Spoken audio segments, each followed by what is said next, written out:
Assalomu alaykum hurmatli ishqiboz. Infotime kanaliga xush kelibsiz. Kamina Sardor Ibragimov bugungi yangiliklarni sizlarga yetkazishdan mamnunman. O'zbekiston milliy terma jamoasi yozdagi mundialdan oldin Yevropa chempioniga qarshi o'rtoqlik uchrashuvi o'tkazishi kutilmoqda. O'zbekiston iyun oyi boshida Kanadaga qarshi o'rtoqlik uchrashuvi o'tkazilishi ancha oldin e'lon qilingandi. Bu bahsdan keyin jahon chempionati boshlanguniga qadar Fabio Cannavaro boshchiligidagi jamoa Niderlandiya bilan o'rtoqlik uchrashuvi o'tkazishi mumkin. UEFA ayni paytda bu borada Niderlandiya qirollik futbol uyushmasi bilan muzokara olib bormoqda. Bu haqda o'zbekistonlik futbol mutaxassisi Alisher Nikinbayev 90 minut uz podkastida aytib o'tdi. Ma'lumot uchun Niderlandiya terma jamoasi mundialda F guruhida Yaponiya va Tunisga qarshi o'ynaydi. Yana bir raqib play-off orqali aniqlanadi.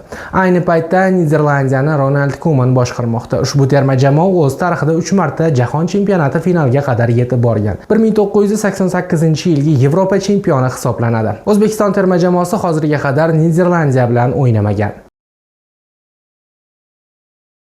O'zbekiston terma jamoasi va Istiqlol vingeri Jaloliddin Masharipov taniqli jurnalist Davron Fayziyev bilan suhbatda hozirgi jismoniy holat haqida ma'lumot berdi. Tiklanish jarayoni ajoyib tarzda davom etmoqda. Yugurishni boshlab yubordim. Xudoga shukrki, o'zimni yaxshi his etyapman. Uzog'i bilan bir oyda umumiy guruhga qaytaman. Muxlislar orzusini amalga oshirib, terma jamoa uchun yurakdan o'ynash maqsadidaman. Mening orzuim ham doimo mundialda o'ynash bo'lgan. Instagramda Paxtakor haqida stories. Maydonda jamoaga lider yetishmayapti. Erondagi mavjud vaziyatdan kelib chiqib, balki Paxtakorga qaytib, sherlarga yordam berishim kerakdir, degan ma'noda qo'ygandim, dedi Masharipov. Joriy yilgi O'zbekiston Superkubogida Neftchi va Paxtakor jamoalari o'zaro to'qnash keldi. Mazkur o'yindagi hakamlik esa hali hamon ommaning diqqat markazida bo'lib turibdi. Bahsning 51-daqiqasida Paxtakor futbolchisining zarbasidan so'ng to'p jarima maydonchasi ichida Neftchi o'yinchisining qo'liga tegdi. UzFHM bu vaziyatda qo'l tabiiy holatda, penalti berishga asos yo'q deb topgan. Paxtakor ushbu vaziyatni tahlil qilish uchun OFKning hakamlar qo'mitasiga bosh hakam Timur To'xtasinov va VAR hakami Abdurashid Xudoyberganov ustidan ariza kiritmoqchi. FIFA Jahon chempionati 2026 musobaqasi rejalashtirilishi yuzasidan ishtirokchi barcha a'zo assotsiatsiyalar, jumladan Eron bilan doimiy aloqada. Tashkilot barcha jamoalar e'lon qilingan o'yinlar taqvimiga muvofiq ishtirok etishga umid qilmoqda, deyiladi bayonotda. 11-mart kuni Eron sport vaziri Ahmad Donyamali milliy jamoa Jahon chempionatida ishtirok etmasligini ma'lum qilgan edi. Biroq 16-martda Osiyo futbol konfederatsiyasi bosh kotibi Winston John Eron tomonidan musobaqada qatnashishdan voz kechgani haqidagi hech qanday rasmiy bildirishnoma kelib tushmaganini aytdi. Eron terma jamoasi guruh bosqichidagi barcha uchrashuvlarni AQShda o'tkazishi rejalashtirilgan. Jamoa bir guruhda Belgiya, Misr va Yangi Zelandiya terma jamoalari bilan kuch sinashadi. Saudiya Arabistoni professional ligasining eng mashhur futbolchisi Cristiano Ronaldo va uning oilasi Yaqin Sharqdagi harbiy mojaro fonida vaqtincha Ispaniyada yashab turishga qaror qildi. Ispaniya ommaviy axborot vositalarining ma'lumotlariga ko'ra, Ronaldo Georgina Rodriguez farzandlarining kundalik hayotidagi barqarorlikni saqlab qolish maqsadida vaqtincha Ispaniyada qoladi. Shu bilan birga ularning Saudiya Arabistoniga qachon qaytishi hozircha aniq emas. Qayd etilishicha, oila oy boshida xususiy samolyotda Saudiya Arabistonini tark etgan va hozirda Madridning nufuzli La Finca hududidagi hashamatli uyda yashamoqda. Dastlab safar bolalarning bahorgi ta'tiliga to'g'ri kelgan, ammo qaytish masalasida hozircha aniqlik yo'q. Hozirgi vaqtda Cristiano Ronaldo Saudiya Pro Ligasining o'yinlaridan birida olgan jarohatidan tiklanish jarayonini o'tkazmoqda. Trump jahon chempionatiga bora olmay qolishi mumkin. Ha, siz to'g'ri eshitdingiz. Jahon antidoping agentligi AQSh rasmiylariga nisbatan keskin choralar ko'rishni muhokama qilmoqda. Bunga sabab esa AQShning millionlab dollarlik qarzi ekani aytilmoqda. Keling, bu voqea ortida aslida nima bo'layotganini birgalikda ko'rib chiqamiz.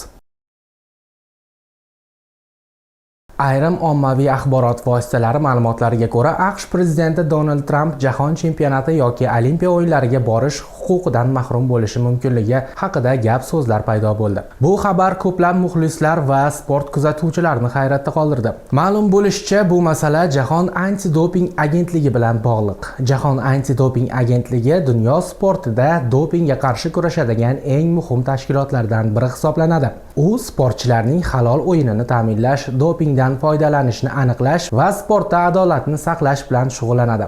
Ayni paytda shu tashkilot xalqaro sport qoidalarining bajarilishini ham nazorat qiladi. Agar biror davlat ushbu qoidalarga amal qilmasa yoki tashkilot oldidagi majburiyatlarni bajarmasa, Jahon antidoping agentligi turli sanksiyalarni qo'llash huquqiga ega. Ayrim manbalarga ko'ra, AQSh 2023-yildan beri Jahon antidoping agentligiga to'lanishi kerak bo'lgan a'zolik badallarini to'lamagan. Shu sababli tashkilot ichida bu masala jiddiy muhokama qilinmoqda. Jahon antidoping agentligi ijroiy qo'mitasi 17-mart kuni muhim yig'ilish o'tkazishni rejalashtirilgan va aynan shu yig'ilishda a'zolik badallarini to'lamagan davlatlarga nisbatan qanday choralar ko'rishi mumkinligi haqida muhokama qilinadi. Muhokama qilinayotgan choralar orasida davlat rasmiylarining yirik sport musobaqalarida ishtirokini cheklash ham borligi aytilmoqda. Agar shunday qaror qabul qilinsa, ayrim mamlakatlarning yuqori martabali rasmiylari xalqaro sport tadbirlariga kira olmasligi mumkin. Shu sababli ayrim ommaviy axborot vositalari bu cheklovlar hatto AQSh prezidenti Donald Trampga ham ta'sir qilishi mumkinligini taxmin qilmoqda. Albatta, hozircha bu faqat muhokama darajasidagi takliflar hisoblanadi va yakuniy qaror hali qabul qilinmagan. Lekin agar bunday sanksiyalar joriy qilinsa, bu dunyo sportida juda katta shov-shuvga sabab bo'lishi mumkin.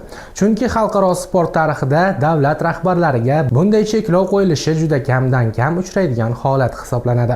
Agar sanksiyalar qabul qilinsa, ular dunyodagi eng yirik sport musobaqalariga ham ta'sir qilishi mumkin. Masalan, 2026-yilda bo'lib o'tadigan futbol bo'yicha jahon chempionati va kelajakdagi Olimpiya o'yinlari shular jumlasiga kiradi. Bu musobaqalar milliardlab muxlislar kuzatadigan yirik sport tadbirlari hisoblanadi. Shuning uchun ham Jahon antidoping agentligi qarori butun sport olamida katta muhokamalarga sabab bo'lishi mumkin. Hozircha AQSh tomoni bu masala yuzasidan batafsil rasmiy bayonot bermagan. Ayrim ekspertlarning fikricha esa bu masala diplomatik muzokaralar orqali hal qilinishi ham mumkin. Chunki sport va siyosat aralashib ketganda ko'pincha murakkab vaziyatlar yuzaga keladi. Xullas do'stlar, hozircha vaziyat shunday. Jahon antidoping agentligi tomonidan qanday qaror qabul qilinishi esa 17-mart kuni bo'lib o'tadigan yig'ilishdan keyin aniq bo'ladi. Agar qattiq sanksiyalar joriy etilsa, bu dunyo sportida katta mojaro boshlanishiga sabab bo'lishi mumkin. Siz nima deb o'ylaysiz? Trampga yoki boshqa davlat rasmiylariga sport tadbirlariga borish cheklovi qo'yilishi kerakmi yoki yo'qmi? Fikringizni albatta izohlar bo'limiga yozib qoldiring. Agar video sizga yoqqan bo'lsa, like bosishni va kanalga obuna bo'lishni unutmang. Oldinda sizni bundan ham qiziqarli ma'lumotlar kutmoqda. Bu InfoTime kanali edi. Keyingi videolarda ko'rishguncha